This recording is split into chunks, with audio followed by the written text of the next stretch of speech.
Drevet der, det er der armen skal være, så den skal alltid stå nærmest hengselsida på døra.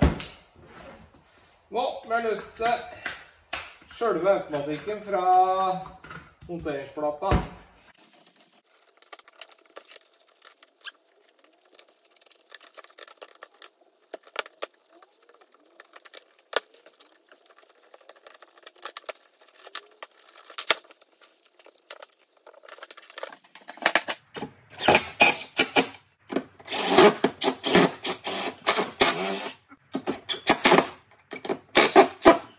Yes, this was very tight, yes! Very, very tight. Litt power fan.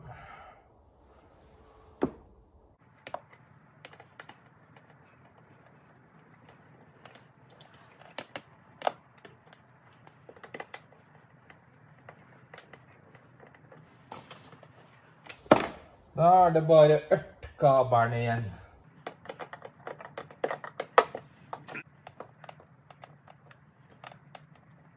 Nå er det på tide å løfte på plass faenskapet, da.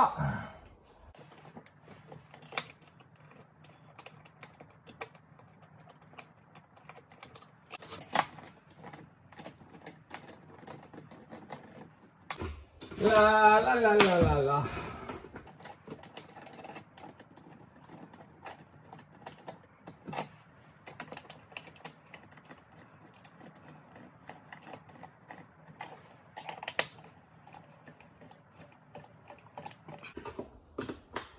Så dette driver jeg med på lørdagskveld.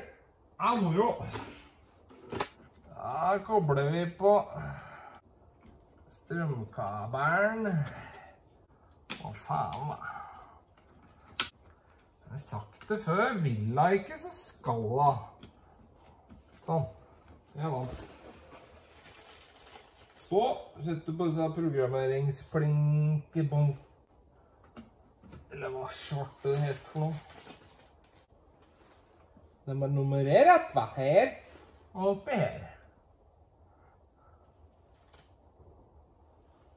97, 98, 99.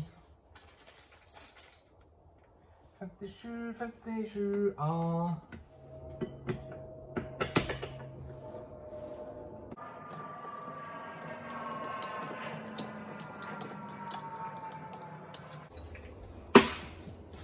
Jeg fester noen flete på, jeg.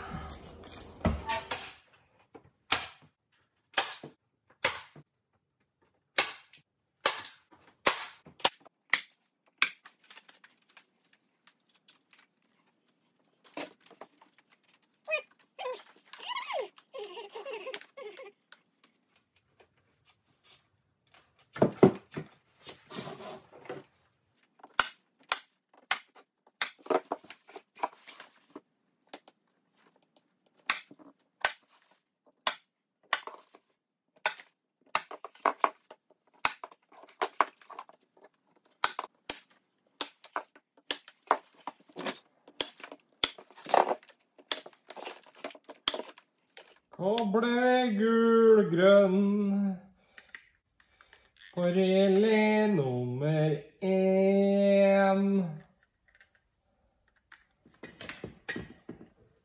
Da glemte jeg strømmen da. Det her er berøringsfrie olbebryter.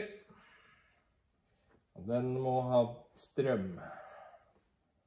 Jeg kan godt holde kjeft, ja. Det er greit, det, ja. Rød.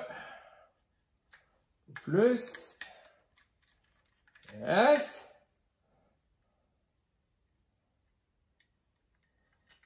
og minus.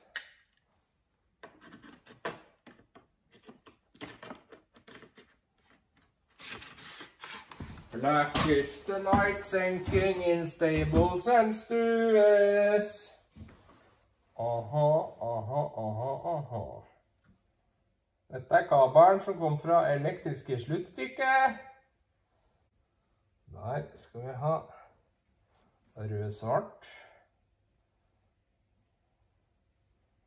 og gul-grønn.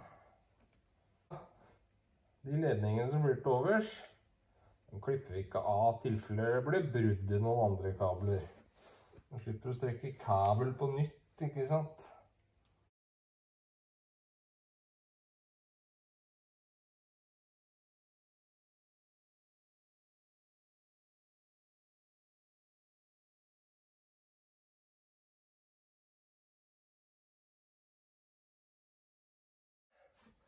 Og så trykker vi på learn-knappen i 3 sekunder.